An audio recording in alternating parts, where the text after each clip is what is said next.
The Lunar Adventure. In the small town of Evergreen, nestled between rolling hills and lush forests, there lived a young girl named Alice who dreamed of the stars. From a young age, she was fascinated by the night sky, spending countless hours gazing through her telescope, wondering what lay beyond the distant points of light. Her favorite celestial body was the moon, its silvery glow casting a spell over her imagination. Alice's father, Mr. Thompson, was a scientist who worked at a nearby space research facility. He often brought home books and stories about space exploration, feeding Alice's curiosity and fueling her dreams of one day traveling to the moon. Her bedroom was filled with posters of astronauts, models of rockets, and charts of the lunar surface. One evening, as the sun set and the first stars began to twinkle, Mr. Thompson came home with exciting news. "Alice," he said, his eyes shining with excitement, "I've been chosen to lead a new mission to the moon. And guess what? You can come with me." Alice's heart leaped with joy. She could hardly believe her ears. "Really, Dad? I can go to the moon with you?" "Yes, really," Mr. Thompson replied with a smile. "The mission is called Lunar Dream, and we'll be among the first civilians to travel to the moon. We'll stay in a special lunar base and conduct experiments. It's going to be an incredible adventure." Over the next few months, Alice and her father prepared for the journey. They underwent rigorous training, learning about space travel, how to operate the equipment, and what to expect on the lunar surface. Alice found the training challenging but exhilarating. She learned how to move in the bulky spacesuit, how to use the oxygen tanks, and how to communicate with mission control. Finally, the day of the launch arrived. The town of Evergreen gathered to bid farewell to Alice and her father. The launch site was a hive of activity, with engineers and scientists bustling about, ensuring everything was ready. Alice felt a mixture of excitement and nervousness as she and her father boarded the spacecraft, named the Lunar Dreamer.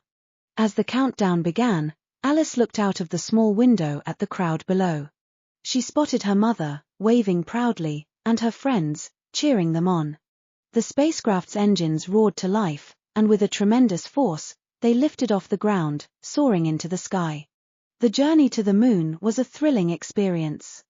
Alice marveled at the view of Earth from space, a beautiful blue and green sphere surrounded by the vastness of the universe. She floated weightlessly inside the spacecraft, enjoying the sensation of zero gravity. Her father explained the different stages of the mission, and they worked together to ensure everything went smoothly. After several days of travel, the Lunar Dreamer approached the moon. Alice's heart pounded with anticipation as they prepared for landing. The lunar surface came into view, a desolate yet mesmerizing landscape of craters and mountains bathed in sunlight. The spacecraft touched down gently, and a sense of awe washed over Alice. Dressed in their spacesuits, Alice and her father stepped onto the lunar surface. The ground beneath her feet was soft and powdery, and she marveled at the strange, otherworldly beauty of the moon. They made their way to the lunar base, a dome-shaped structure equipped with all the necessary supplies and equipment for their stay. Over the next few days, Alice and her father conducted experiments, collected samples, and explored the lunar landscape. Alice kept a detailed journal of their activities, describing the incredible sights and experiences. She was fascinated by the way the lunar dust sparkled in the sunlight and the eerie silence that surrounded them. One evening, as they stood outside the base, gazing at the Earth hanging in the black sky, Mr. Thompson turned to Alice. "You know, Alice, this mission is about more than just scientific discovery. It's about inspiring others to dream big and reach for the stars. You've shown incredible courage and curiosity, and I'm so proud of you." Alice smiled, her heart swelling with pride and happiness. "Thank you, Dad. This has been the greatest adventure of my life. I want to share what I've learned and inspire others too." Their time on the moon was limited, and soon it was time to return to Earth. As they boarded the Lunar Dreamer for the journey home, Alice felt a sense of longing to stay but also excitement to share her experiences with the people of Evergreen. The journey back was filled with reflections on all they had seen and done. When they landed back on Earth, they were greeted as heroes. The town of Evergreen held a grand celebration in their honor, and Alice shared her stories and findings with everyone. She showed them the samples they had collected, the photographs they had taken, and the journal she had kept. Alice's journey to the moon became a source of inspiration for the entire town.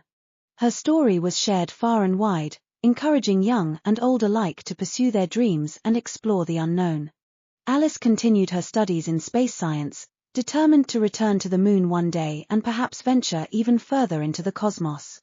And so, the girl who had once dreamed of the stars from her small town in Evergreen became a beacon of hope and inspiration, proving that with determination, courage, and a bit of lunar dust, anything is possible.